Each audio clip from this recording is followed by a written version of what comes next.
महाराष्ट्राच्या राजकारणात पुन्हा एकदा धनुष्यबाण चिन्हाचा वाद ऐरणीवर आला आहे. शिवसेना पक्ष आणि निवडणूक चिन्हावरून सुरू असलेल्या कायदेशीर लढाईत ठाकरे गटाच्या वतीनं जे आपले ज्येष्ठ वकील आहेत कपिल सिब्बल यांनी उच्च न्यायालयात महत्त्वाची मागणी केल्याचं वृत्त सध्या समोर आलं आहे. जर धनुष्यबाण चिन्ह उद्धव ठाकरे यांच्या गटाला दिले जात नसेल तर हे चिन्ह तातडीनं गोठवण्यात यावा अशी मागणी कपिल सिब्बल यांनी यावेळेस केलेला आहे. एकंदरीतच या मागणीमुळं आधीपासूनच चर्चेत असलेल्या शिवसेनेच्या चिन्हाचा वाद आता अधिकच तापण्याची शक्यता पण आहे. शिवसेनेतील फुटीनंतर पक्षाचे नाव आणि धनुष्यबाण हे चिन्ह निवडणूक चिन्ह एकनाथ शिंदे यांच्या नेतृत्वाखालील गटाला देण्याचा जो निर्णय निवडणूक आयोगाने घेतला होता, या निर्णयाला उद्धव ठाकरे गटाने तर या सर्वोच्च न्यायालयात आव्हान दिलेच आहे. आता सर्वोच्च न्यायालयात या संपूर्ण प्रकरणावर सुनावणी होत असतानाच पक्षाची खरी ओळख काय, पक्षावर दावा करण्यासाठी कोणते निकष महत्त्वाचे ठरतात, आमदारांची संख्या की पक्षाची संघटनात्मक रचना, या मुद्द्यांवर कायदेशीर युक्तिवाद सुरू आहे. ठाकरे गटाचा युक्तिवाद असा आहे की फक्त आमदारांची संख्या किंवा विधानसभेतील बहुमतांच्या आधारे पक्षाची मालकी आणि निवडणूक चिन्ह ठरवता येऊ नये.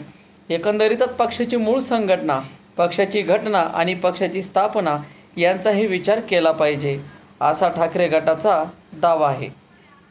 एकंदरीतच मित्रांनो, याच पार्श्वभूमीवर आता धनुष्यबाण चिन्ह जर ठाकरे गटाला मिळणार नसेल तर ते कोणत्याही गटाला देण्याऐवजी गोठवण्यात यावं अशी मागणीच कपिल सिब्बल यांनी केली आहे.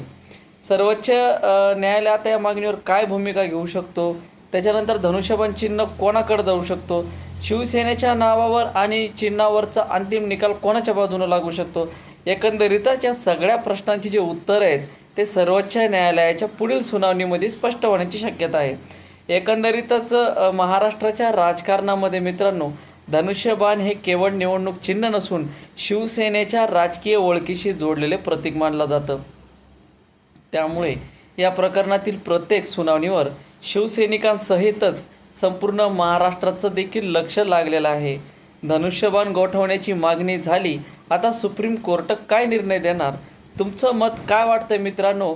धनुष्य चिन्ह जे आहे ते खरंच जर उद्धव बाळासाहेब ठाकरे यांना जर परत ते नाही भेटलं तर ते खरंच गोठवण्यात यावात का?